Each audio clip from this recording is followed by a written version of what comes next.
Let's talk about PTSD for a moment. For a long time, the military and veteran community has blamed everything on PTSD.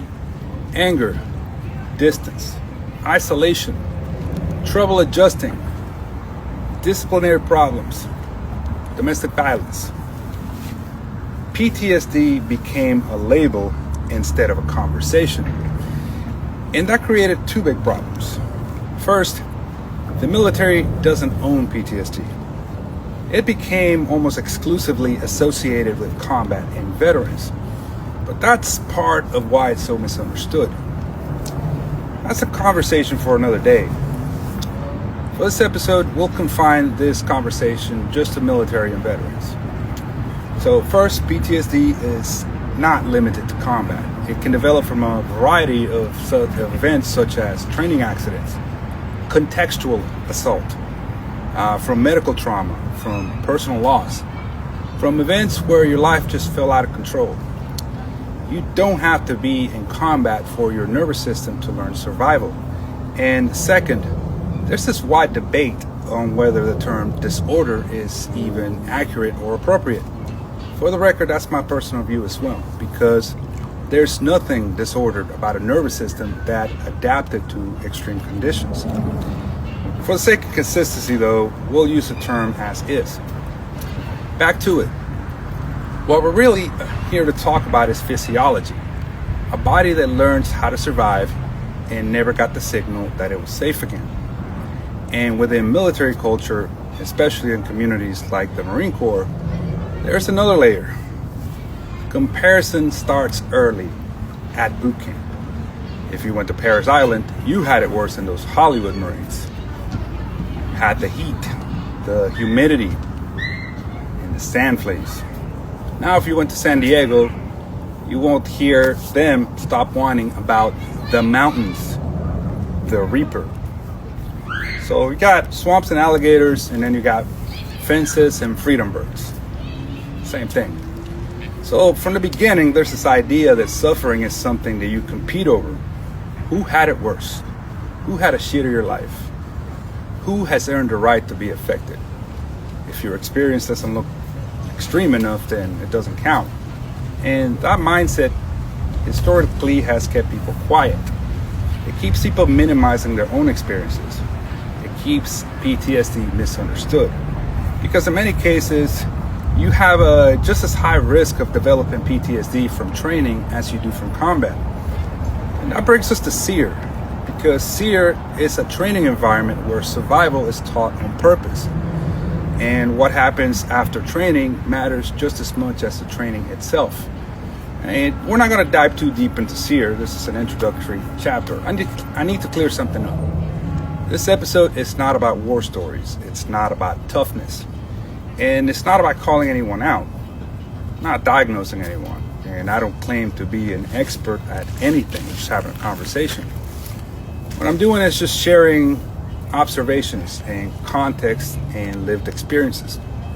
Because sometimes the truth is bigger than one person and context matters. Back to it. SERE is an acronym for survival, evasion, resistance, and escape. It's a training environment designed to prepare specific military personnel for the possibility of captivity. Personnel such as pilots, aircrew, special operations, unconventional warfare. Generally just personnel who may find themselves behind enemy lines, who by the very nature of their duties would be considered high-value targets to hostile intelligence. It is intense by design, and that matters.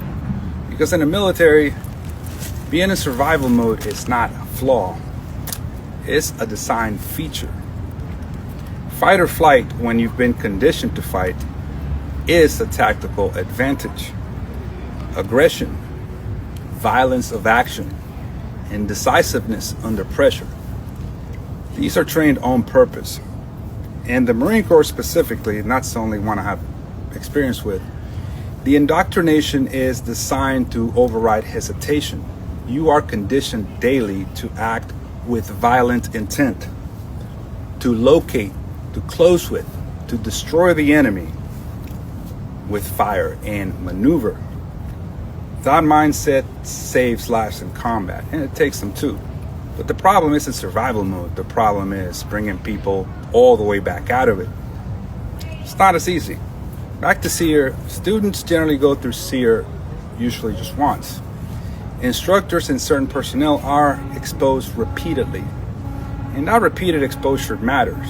And sometimes it may go for longer than planned. I'll give you an example.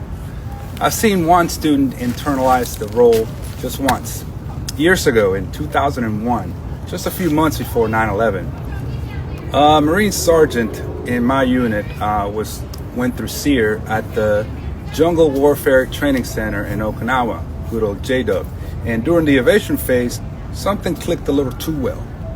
If you've seen the first Rambo movie, First Blood, that's the closest comparison I can make.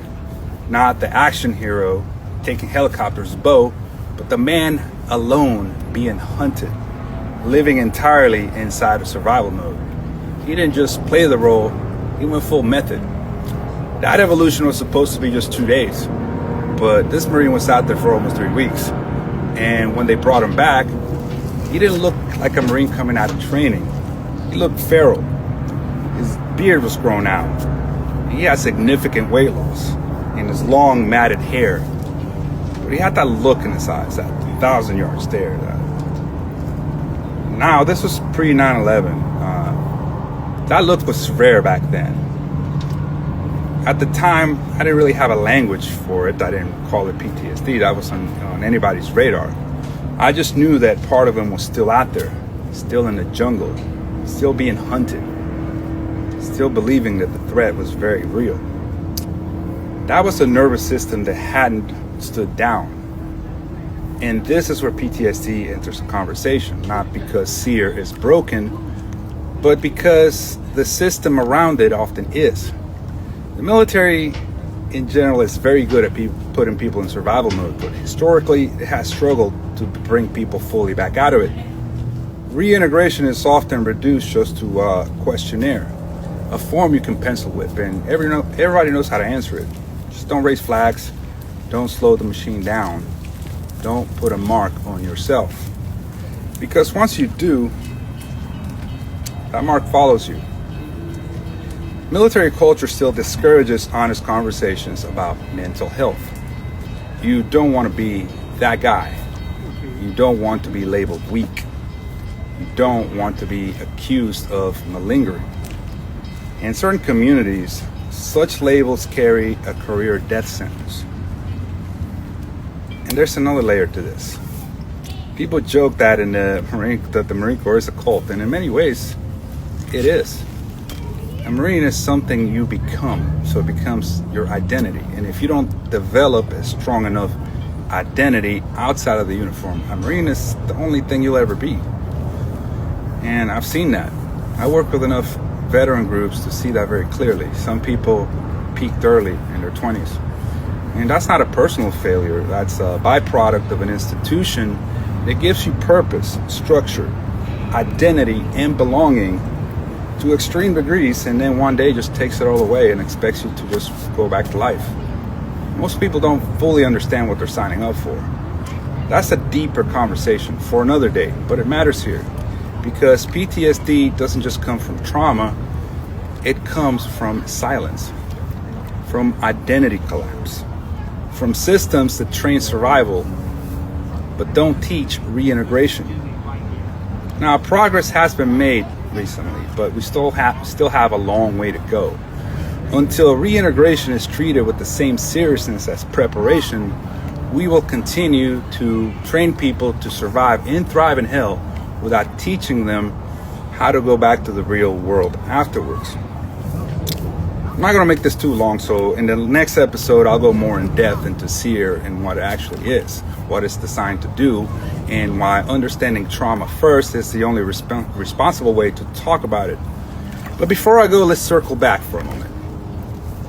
That Marine who spent 3 weeks as Rambo in Okinawa's jungle in 2001, he would go viral a decade later, giving an epic battlefield speech.